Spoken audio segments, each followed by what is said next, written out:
Hey everyone, how's it going? David Horowitz here, CEO and co-founder of Retrium, here today to share with you a quick tip on how to increase the effectiveness of your Agile retrospectives. Today I want to focus in on the introvert-extrovert problem. We all have a lot of different personalities in the teams that we work with. Some teams are dominated by extroverts. They want to talk all the time. It's hard to get a word in because of the fact that everyone is so open about their feelings, about their emotions, about their thoughts. Others have teams that are dominated by introverts, where it's hard to get anyone to say anything in your retrospectives because people feel uncomfortable in some of these social situations. But most of us have teams that are split somewhere between the two. We have extroverts, we have introverts. How, as a retrospective facilitator, can we structure the conversation?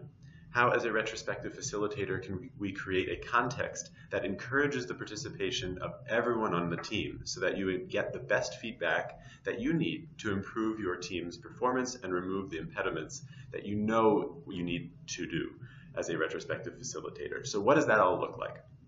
Whether introverts and extroverts is the right way of looking at the world, there's a lot of debate there. Maybe that's not nuanced enough.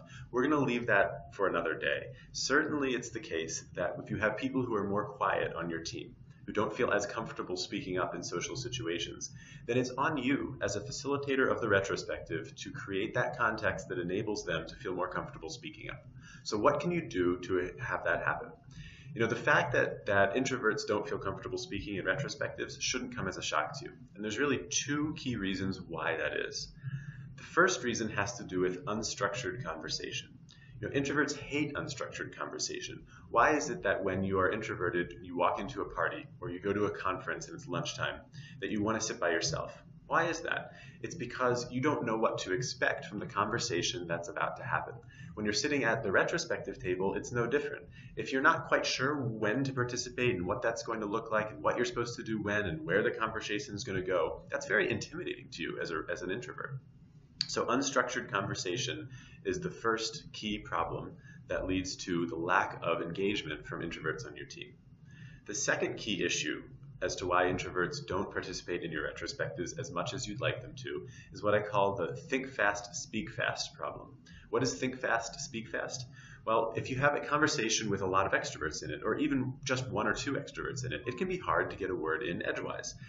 In fact, the conversation can be so fast-paced because those extroverts are bouncing ideas off of each other and everyone is saying things before they're thinking that it's hard for you to have a moment to think to yourself as an introvert where you're trying to get to a concrete place you are comfortable speaking up.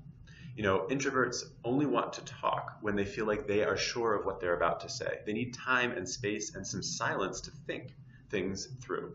So for those two reasons, the unstructured conversation problem and the think fast, speak fast problem, it's hard to get introverts to participate in your retrospectives. Now, like I said at the beginning, it's on you as the Agile retrospective facilitator to encourage a context, to create a context that overcomes those two problems. So how might you do that? Let's take them one at a time. The first one is unstructured conversation.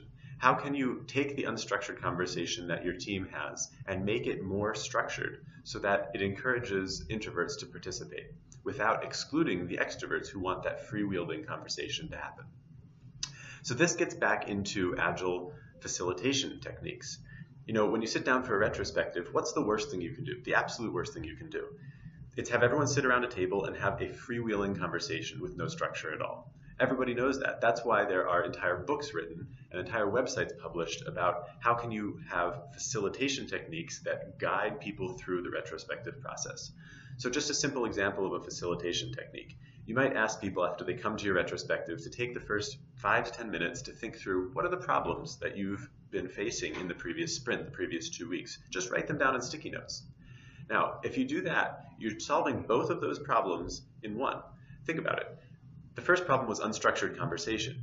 You're giving people an opportunity to have structure. The introverts on your team know the first 10 minutes exactly what's going to happen. They're going to have sticky notes in front of them and they're going to be able to write down their thoughts in silence. This is structured. This is what makes introverts feel more comfortable with conversation. It also solves the second of those two problems, which has to do with the think fast, speak fast problem. Because if you're giving introverts the opportunity to think slowly without having to speak first, then they're going to feel more comfortable and they're going to be more able to participate in the conversation. And that's exactly what giving a 10-minute time block to think and write down those ideas in sticky notes does. And of course, you continue that facilitation process, put up those sticky notes on the wall, group them together, give your introverts the confidence that for the next 5 minutes, we're going to be grouping. We know exactly what it is that we are going to be trying to do in the next 5 minutes. That gives a safe space. It creates that safe space for introverts to feel more comfortable. After the grouping is going to come voting. We're going to put up some dot votes on those topics so that we can express our preferences about what it is we want to talk about the most. If you're an introvert, you no longer have to jut into the conversation and say, I think we should be talking about this, everybody. You guys are off the boat. This is not working. Instead, just take your little circular of dot votes that are sticky, put them up on the wall, and you've raised your voice in a silent way that doesn't interrupt others. That's a safe space for introverts. Finally, you're going to have a prioritized discussion. The introvert knows that you're going to order the topics by the number of votes that they've received. So they know that what to expect. They know what we're talking about now, and they know what's going to be talked about next. For all of those reasons, facilitation techniques are essential to getting your introverts to speak up. So if you aren't using a facilitation technique, if you aren't creating that structure, then you're going to have extroverts dominate your retrospectives. And that's a problem because, of course, no matter who you are, no matter what your personality is, you have valid feedback for your team. And if you aren't creating the space as a facilitator to encourage everybody to raise their voice in a way that works for them and not just for the introverts or not just for the extroverts, then you are doing a disservice to your team as a facilitator. So use your facilitation techniques to your advantage, encourage the participation of your introverts, and you'll see you leveling up your retrospective skills in no time. That's it for today. Again, I'm David Horowitz, CEO and co-founder of Retrium. We have a solution for your Agile retrospectives, especially if you work for a big enterprise or you work in a distributed context. You need a tool to help you do that facilitation that I was talking about. Check us out, retrium.com. You'll be happy you did. Have a good one, everybody.